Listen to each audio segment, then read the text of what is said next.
I'm your host, Tyler Sanders, and I'm here with Dr. Greg Watson and Dr. Paul Kelly. Today we're talking about translations, Bible translations, and there's a reason we're getting into this one. Paul Kelly kind of has a personal experience to kind of kick this one off.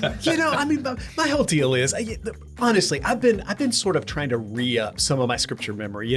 For me, lifelong, it's been like I memorize a scripture and then kind of like a leaky balloon. Exactly.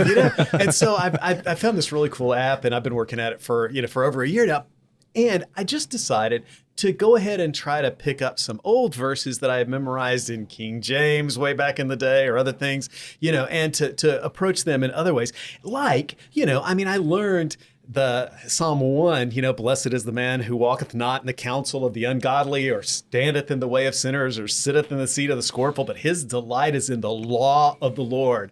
And in that law, he meditates day and night, which is really, really awesome, right? Yeah. So I start working on memorizing this in the Christian Standard Bible.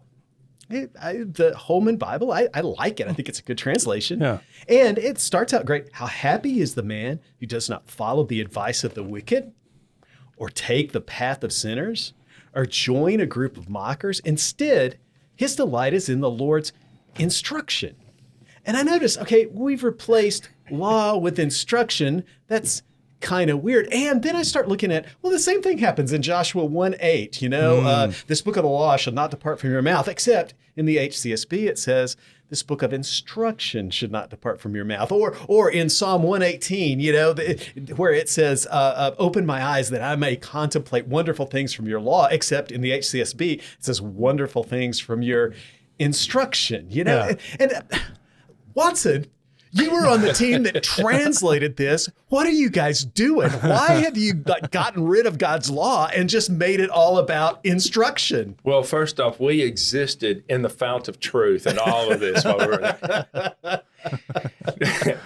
So, all right, move on. Next question. Look, this is important because it impacts the way we understand a great many things. In a translation from one language to another, and you people whose first language was not English and had to learn this mind-boggling language, secondhand, and then become functional in it. You understand you cannot bring things across word for word. That whole idea of a literal word for word translation is a lie. Even King James was never able to do that. Right. Precisely. And so, also, we're talking about, in Hebrew, especially in the Old Testament, you're talking about a language that really has a very limited vocabulary. Oh, right. I mean, in English, we got gazillions of words. Yeah, we just take them from all over the place. We take them from everywhere. We make new ones, Yeah. But in Hebrew, the actual pool of words, of original words, maybe about 3,500, maybe a few more than that. So a lot of words have to have a lot of range in what they can mean. It's called semantic range. Yeah. That depending on context, it can mean several different things. The way I like to explain this is, to illustrate this is, if I say, I love pizza, I mean, I really like pizza, right? Now, if I say, I love Kim, who is my beautiful wife of almost 35 years, I darn well better means something more than I just like her a lot, right? Yeah. But the choice of that, they're just changing the direct object has changed the nuance and meaning. Well, it's the same thing in Hebrew. Well, with a word like Torah, law is a good translation of that, right? But part of our problem is in the Western world, we have a very specific idea of what law is. And, even the first section of the Hebrew Bible is called Torah. And the interesting thing is, if you go look in a Hebrew dictionary, the range of meaning for that is law, instruction, that sort of thing. So, so which one do you choose, and why would you choose one? Well, here's why we made that choice. At least as best I remember the discussion, but it just rang true then. It still does. The reason we chose instruction is that even in that section called Torah, less than a third of it is actually laws. Yeah. I mean, the rest of it is narrative or direct speech. Like Deuteronomy, Moses is speaking, and all those laws are put in the context of this kind of personal narration that he's doing. And I think it's important to understand that law in that sense is more what is depicted in the actions of these characters and of God in these narratives. It's an illustrated way of living life. It illustrates what righteousness is, mostly by illustrating what's unrighteous. Yeah. And that's kind of fascinating. When we think of law, we say, well, you got to be obedient. How many biblical characters actually obeyed the law? Yeah, but I think what you're talking about is hugely important, and it really gives sort of a richness to this text because it's not just the thou shalts and thou shalt nots. It's not just the Decalogue of 10 Commandments or something like that we're talking about here. That we're talking about those stories that teach us things about who we are and who God is and how we relate to God. It's those prophecies that talk about what God is up to and what God is going to accomplish. That all of those things are encompassed in this word, so that when the psalmist starts talking about the man who doesn't walk in the counsel of the sinners, that he is actually a man who doesn't just pay attention to the speed limit laws, what to do and what not to do, but then he pays attention to all of that. That's pretty rich. And I think what you're saying makes a lot of sense to me, because it's the difference between like the denotation of the word, that is the specific, what does this word mean, and the connotation of the word, that what does it mean in our context, in our mindset, in the way that we see things, and law. I've always sort of thought Torah was a funny way of saying the first 5 books in the Bible, the Torah is that's Torah, that's law, because I kept thinking, well, the book of Genesis doesn't have hardly any of that in it. It's all story, And so it's like, how does that well, if this is Torah in the sense of instruction instead of Torah in the sense of law, which I'm not saying that law is not it would be a bad translation. I mean, you said that would be good, and most translators seem to opt for that. But there is something that's kind of rich about that translation when you talk about it that way that I can miss, because I think of law as what keeps me from driving 80 miles an hour down the freeway. Right. Well, see, we can accept that term, law. I mean, law is great. And one reason we don't is most translations don't say law/instruction. Right. You just don't have the room. You don't have the room in a translation unless you put a footnote down at the bottom. And how many people read footnotes, right? But if we can teach this concept where when we talk about law, we also understand it in terms of illustrating the way we live, or the way to live. Rather than just what not to do or what to do, it's the way to live life. Let me give an illustration, and I'm sorry to take up time, but I think this is a good illustration. The 10 Commandments.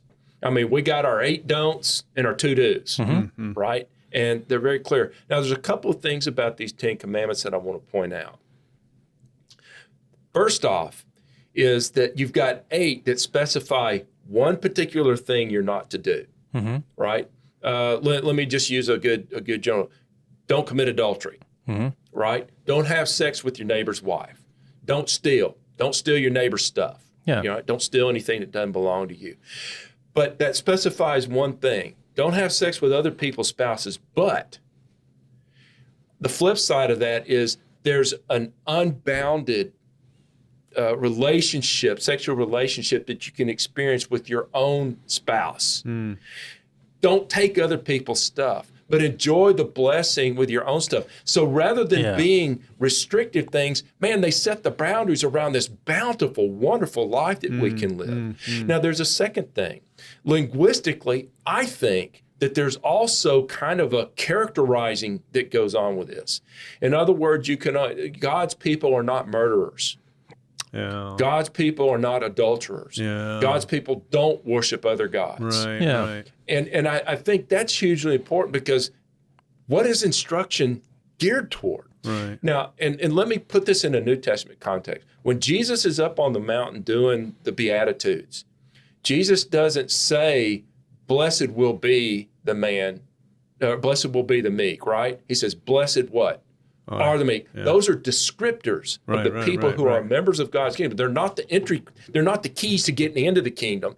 They are descriptions of who we are as members of the kingdom. Yeah. Right. Yeah. So you see that there's a character aspect there. Yeah, and I do think that this translation of Torah, is such an interesting thing because it plays with all that background. And of course, when you're just reading it off the page, or you're, putting it into your phone app and you pull up the thing and it does it, and it says, you're used to it saying law and it says instruction. Yeah. All it does is sort of go, wait, what? and in some ways, I think that sort of moment where you look at a translation and you see that they use a different word, it does sort of have this, well, wait, my favorite translation says something different. And, if we're talking about, a translation like the Message, which I love, but it's one guy, who's translated it. So, Eugene Peterson may well miss things, and even though, and especially when he's trying to smooth everything out and make it sound really good to a Western mind, to an American mind, and all that, it's easy for him to miss things. But how many people were on your team, Watson, that were translating the Old Testament? There were 5 teams around the country that were translating. Each book of the Bible went through each team at least 3 times.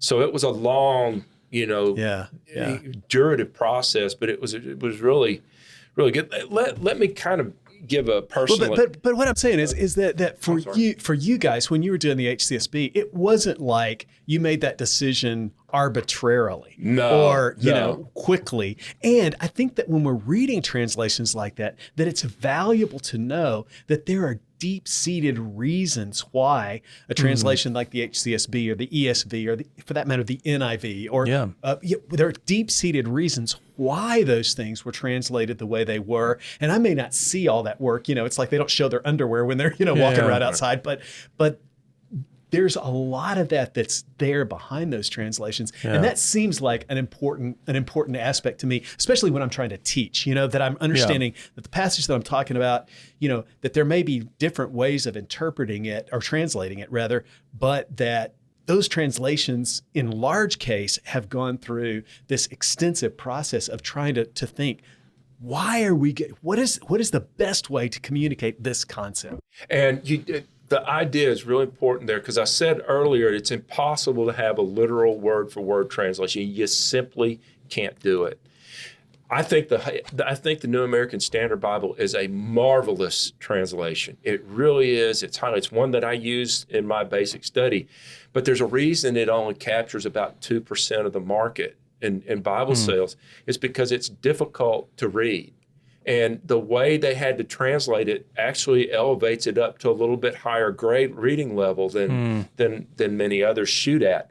Like I said, there's nothing bad there. But the issue for me is the main purpose and the main task to communicate words or concepts. Are we trying to bring across with accuracy the concept that our biblical writer intended to be understood? I tend to think, especially in this largely anti-literate culture that we're in, people don't read anymore and they listen.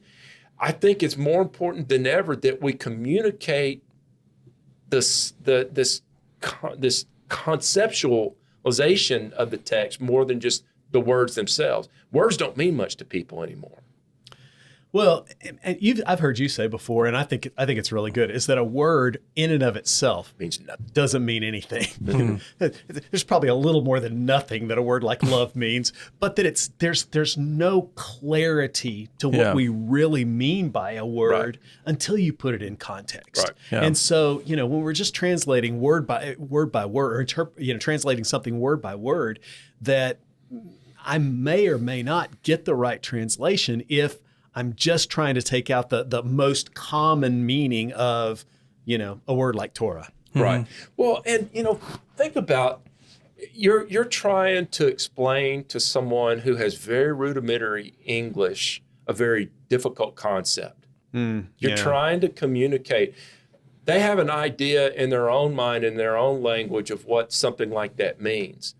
That doesn't mean that it equals what your concept is. Right. So even if you can communicate part of it, you may never, in your conversation in that moment, ever be able to bring across exactly what it means in English. Yeah. Right. And it's the same thing when we're in dialogue with our biblical text. You got to realize that translators have to make a choice. Yeah. They cannot put everything in there. Yeah. They've got to make a choice.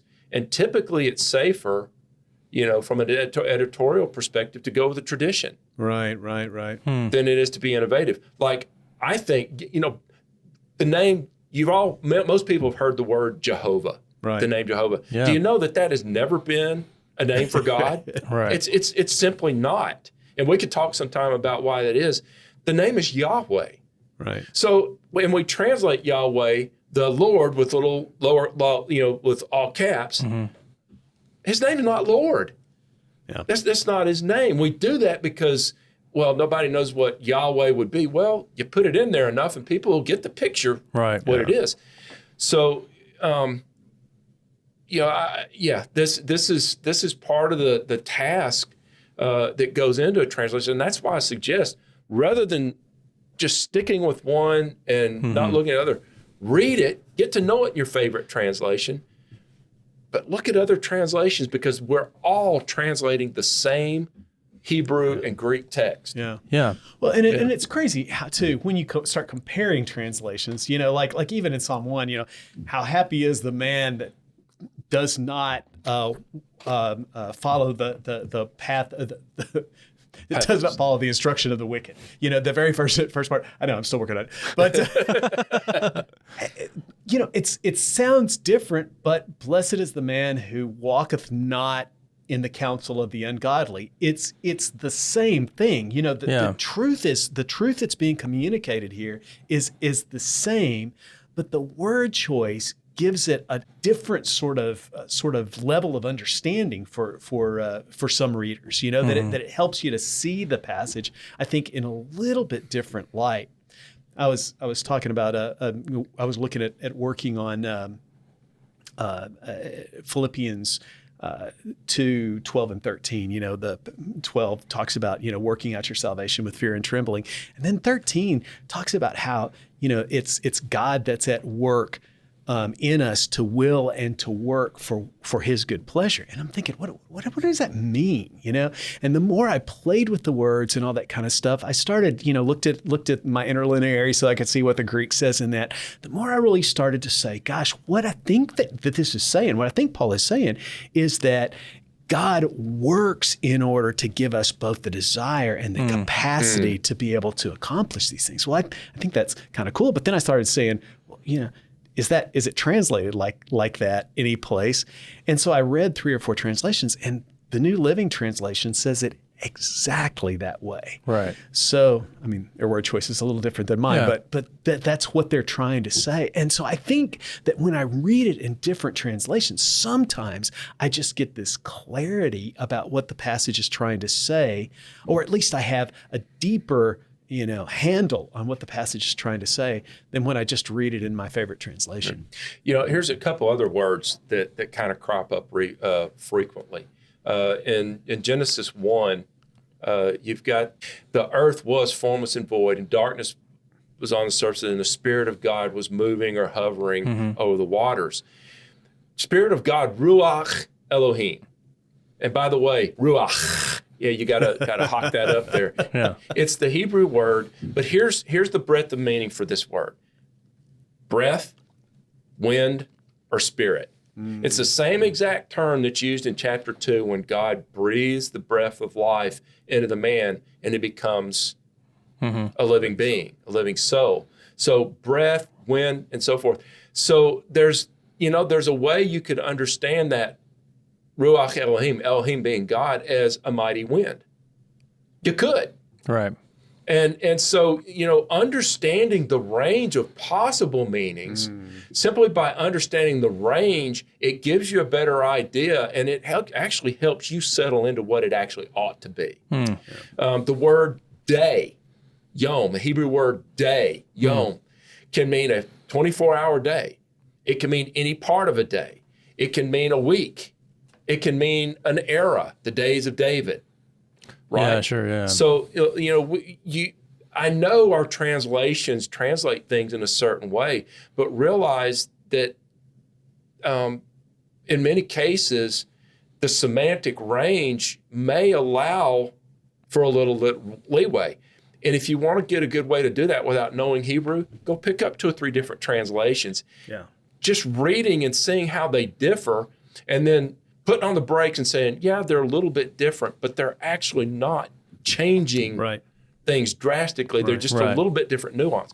Yeah. You can find that in there. Yeah. Well, and it may even be shedding a bit more light on the more specific meaning. When you see the range of a word, you'll understand how it's different from other similar words, Right. So there is kind of, and that's why I think we're really probably, we're lucky, and we don't realize how lucky we are that we have so many good English translations, because you can put them next to each other. And when you see things that are different, sometimes you're going to look at it and be like, that's a different way to say the same thing. Sometimes it's going to have a different word, but that's going to be a great clue for you to say, why is that a different word? Right. It kind of gives you a little bit of that without any kind of knowledge outside of that. It'll say, I got to look into this. Why is this a little different? And that'll kind of put you on that path of understanding, okay, well, the idea of Torah is it's broader than just my understanding of law. Yeah. Instruction is a totally valid word, and it's kind of is both, Right. Exactly. There's something you can do to kind of dig in there, but it'll tell you. It's kind of giving you clues of where to dig in, Yeah. Right. That's so good, and I'm with you. I was thinking the same thing. We are so fortunate to be English speakers, first of all, and then to be speaking English, then to be English speakers who are living in this part of the 21st century. Just because the breadth of translations, man. Even when I was a kid, there was the RSV, and there were a few other translations that nobody actually had, but for the most part, I mean, King James was what we had to live with, and King James was a fine translation. I learned a lot, and memorized a lot of scripture from that. But not having the variety of, I have a folder on my phone that has 6 different translations that I just keep all the time. Yeah. So that, right now I'm in my personal devotion time, as well as, in most of my Bible study, I'm using the ESV. I switch from translation to translation, just, I don't know. I tend to give away my Bibles. So you don't have a Bible? Well, here, you can have mine. And then I usually switch translations. But right now, that's what I'm using is the ESV. And I like it. But I keep 5 other translations in a folder on my phone all the time, so that if I've got a question, it's pretty easy for me just to pull that up and go back and look at it, which I think is helpful to me when I'm trying to plan a lesson or trying to plan a sermon, that it's helpful for me to be able to quickly be able to pull up and look at how words are used in different places. Yeah. And then to dig a little deeper if there seems to be something that's interesting. One of the things that's become more and more confrontational, things that are confronted with, especially from skeptics and non-believers, is that the Bible, they're all different. They all translate it different. None of them say the same thing. It's all, it's all corrupt, and it's got all these different reasons. And I really am glad I've got the expertise that I can say, well, no, that's not true. Right. I know what these guys are saying. Yeah, I know what Bart Ehrman and all these guys, I know what they say, but they're being deceptive. Because quite frankly, virtually every translation uses the same Hebrew and Greek, basic Hebrew and Greek text. They start there. Most of the variances that you see are based on word choice. Mm-hmm. They just think this is a more accurate, better English word or phraseology than this. Mm-hmm. They're all wanting to be accurate. Yeah. Right. And you can probably measure in millimeters the amount of difference overall each translation actually has. Yeah. Yeah. So, I think having more translations actually creates a better sense of accuracy Yeah. than inaccuracy. Yeah. Yeah, I think so too. Are you guys ready to talk about a context here? Yeah. What kind of Sunday school class we might want to talk about something like this? That sounds good. So here's my question for this one. Let's say the situation is you're teaching a lesson. Maybe we'll take what we looked at, Psalm 1, right? And people in class have different translations of the Bible. So they're reading it. Maybe you've read it from one translation, people have different ones. And that question comes up of, okay, well, why is this different? That'd be my question. How do you approach that in a... I hope we don't get preschoolers with this. I know, yeah, that'd be really fascinating if preschoolers had a bunch of different There translations. we go. Yeah. Oh, go ahead, brother. It's all you. Yeah, Those preschoolers, they love that NASB. Yeah. I got to tell you honestly. I mean, Yeah, they read it assiduously, and they know that word, assiduous. really. There's a translation that was developed. Gosh, I'm blanking on what the translation is. That was really developed with kids in mind, with children Cabbage in Patch mind. Gospel? No. I was sitting someplace the other day, and somebody was talking about, have you read the Gen Z translation yet? And I was like, the what? I'm like, no, I'm going to learn the Klingon translation first, But yeah, is it the TCB or the TCV, today's children's version? I have no idea. It gets problematic for a study Bible because they simplify the language to things that are as clear to kids as they can be. I had a pastor one time that would pull out that translation from time to time and use it because if he had a room full of folks that had kids as well as adults, using a simple translation that doesn't try to use words that are important theological words. We don't want to, have our adults and maybe even our teenagers that are missing things like righteousness or theological words. I don't know why I just draw a complete blank there,